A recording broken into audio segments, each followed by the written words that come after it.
امروز در روستای کوهستانیمان همه چیز بوی زندگی میداد. صدای چشمه تا صدای پرندگان، از نگاه بزها تا گرمی گرم تابستان. در دل این سادگی دنیای از خیال و داستان جاری است. من با دلی پر از رویا میان طبیعت آب خنک از چشمه آوردم.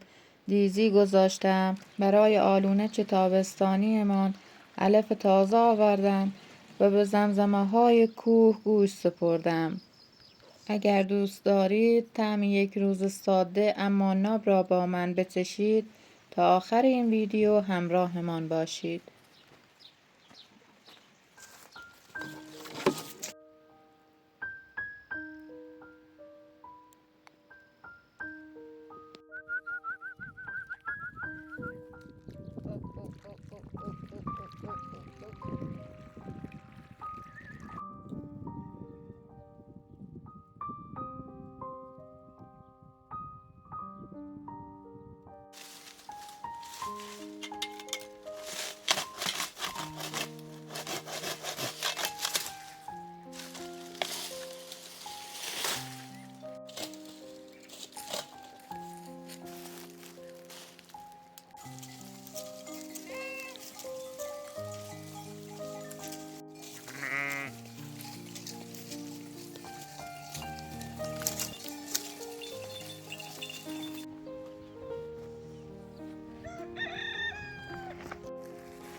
سفید سفید سلام. میده من خوشگل من، بهتر شدی؟ آفرین، خاکستری منی، خوشگل منی.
میان دشت گندم گم شده ام.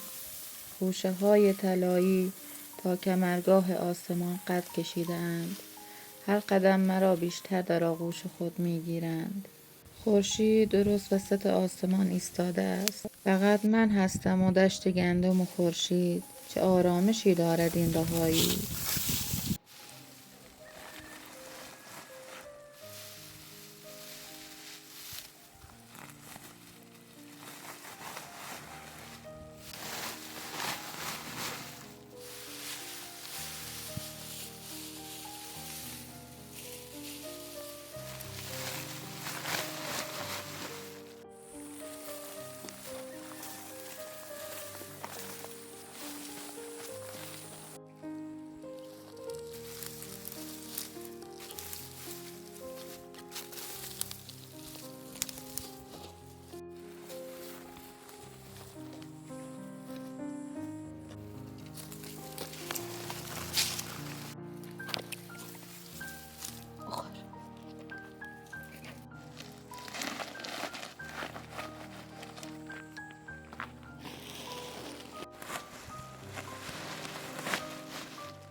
بابا کجایی؟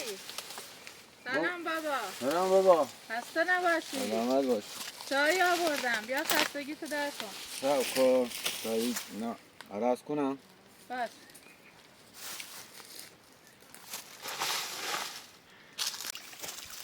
بابا خدا را شکر امسال ثمره گردوها خوب شده. با خدا را شکر بد نیست. خدا را شکر.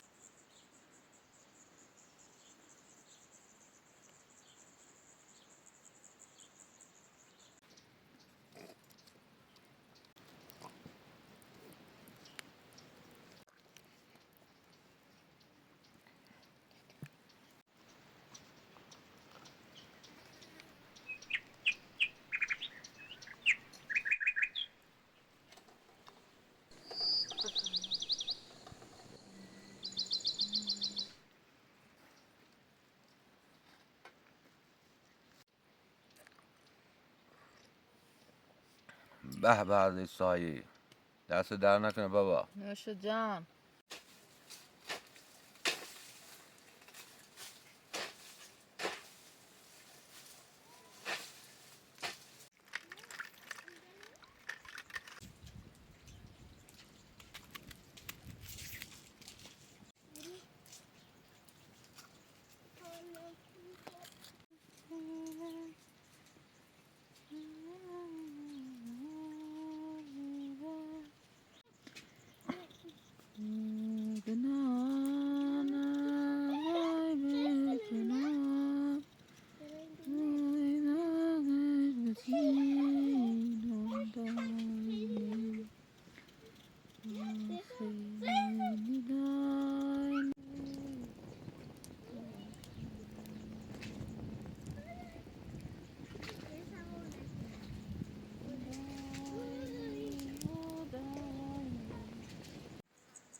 روز آرام آرام به پایان می رسد و چاله آتشی خاموش می شود، اما گرمایش هنوز در دل من روشن است.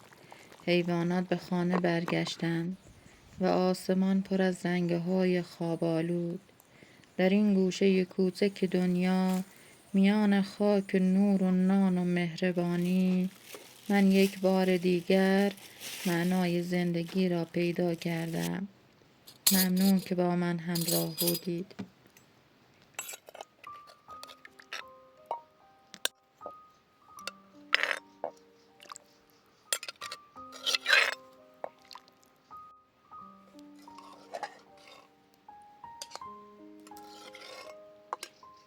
بسم الله الرحمن الرحیم. خدایا به حق محمد و آل محمد سفره ما را رنگین تر کن و همه گرسنگان را سیر بگردان. الهی آمین. آمین.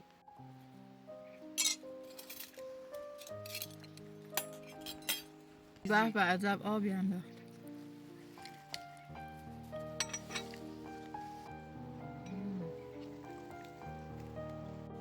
به به به، عجب دیزی، عجب آبی انداخته. نوش جان بابا.